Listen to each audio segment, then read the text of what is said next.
Your Excellency, Prime Minister Lee, Managing Director of the Monetary Authority of Singapore, governor of reserve bank of India, Bharat और Singapore के मेरे साथियों, भारत और Singapore की मित्रता बहुत पुरानी है। समय की कसौटी पर हमेशा खरी उतरी है।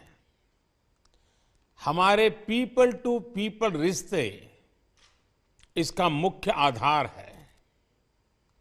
यूपीआई पे नाउ लिंक का लॉन्च आज दोनों देशों के नागरिकों के लिए एक ऐसा उपहार है जिसका वे उत्सुकता से इंतजार कर रहे थे।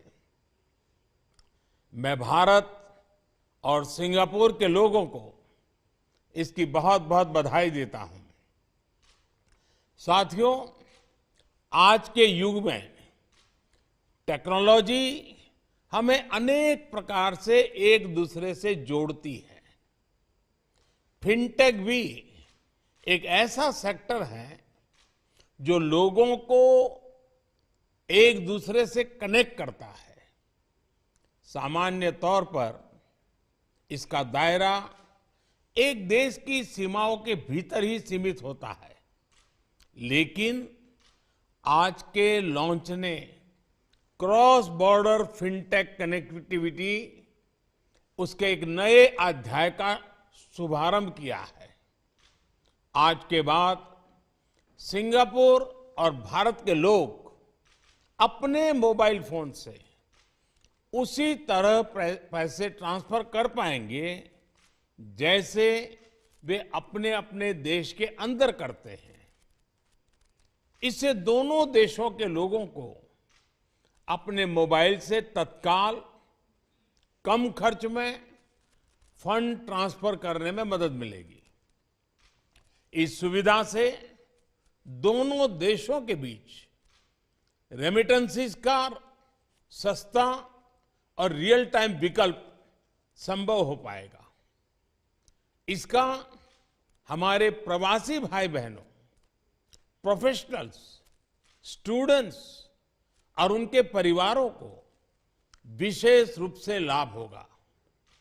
फ्रेंड्स, बीते वर्षों में भारत ने इनोवेशन और मॉडर्नाइजेशन के लिए उचित वातावरण बनाने को सर्वोच्च प्राथमिकता दी है।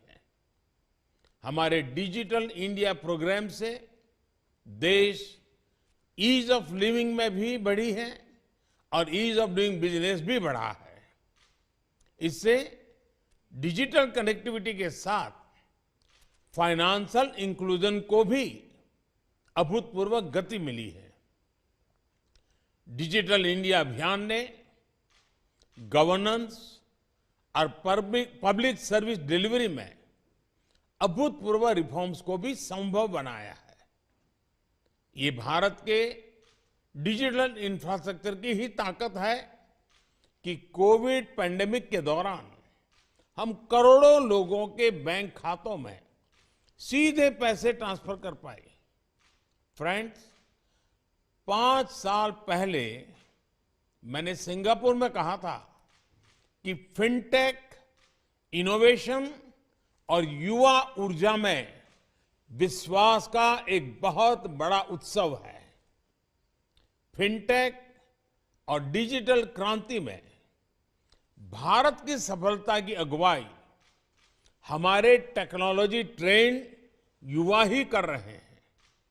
आज फिनटेक की दुनिया में भारत के हजारों स्टार्टअप्स अपना लोहा मनवा रहे हैं।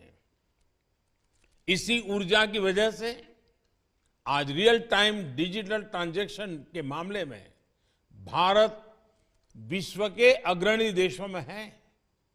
आज यूपीआई भारत में सबसे पसंदीदा पेमेंट मैकेनिज्म बन गया है। मर्चेंट्स और कंज्यूमर्स दोनों ने ही इसे ज्यादा से ज्यादा वे अपना रहे हैं। इसलिए आज बहुत से एक्सपर्ट्स ये अनुमान लगा रहे हैं कि जल्द ही भारत में डिजिटल वॉलेट ट्रांजैक्शन नकद लेन देन से अधिक हो जाएंगे। पिछले वर्ष यानी 2022 में यूपीआई के माध्यम से करीब 126 लाख करोड़ रुपए यानी लगभग 2 ट्रिलियन सिंगापुर डॉलर से अधिक मूल्य के ट्रांजैक्शंस हुए हैं। अगर मैं नंबर ऑफ ट्रांजैक्शंस की बात करूं तो ये भी 7,400 करोड़ से अधिक होता है। ये दिखाता है कि भारत का यूपीआई सिस्टम कितनी बड़ी संख्या को आसानी से और सुरक्षित तरीके से हैंडल कर रहा है। अच्छा ये भी कि विभिन्न देशों के साथ यूपीआई की पार्टनरशिप भी बढ़ रही है। सिंगापुर पहला देश है जिसके साथ आज person to person payment facility launch हुई है। मैं सिंगापुर की मॉनेटरी अथॉरिटी, भारत के रिजर्व बैंक और इस प्रयास को सफल बनाने में जुड़े सभी लोगों का हार्दिक अभिनंदन करता हूं। मैं दोनों देशों की जनता को फिर से बहुत बहुत बधाई देता हूं और मैं प्रधानमंत्री जी का भी हृदय से बहुत बहुत आभार व्यक्त करता हूं। धन्यवाद।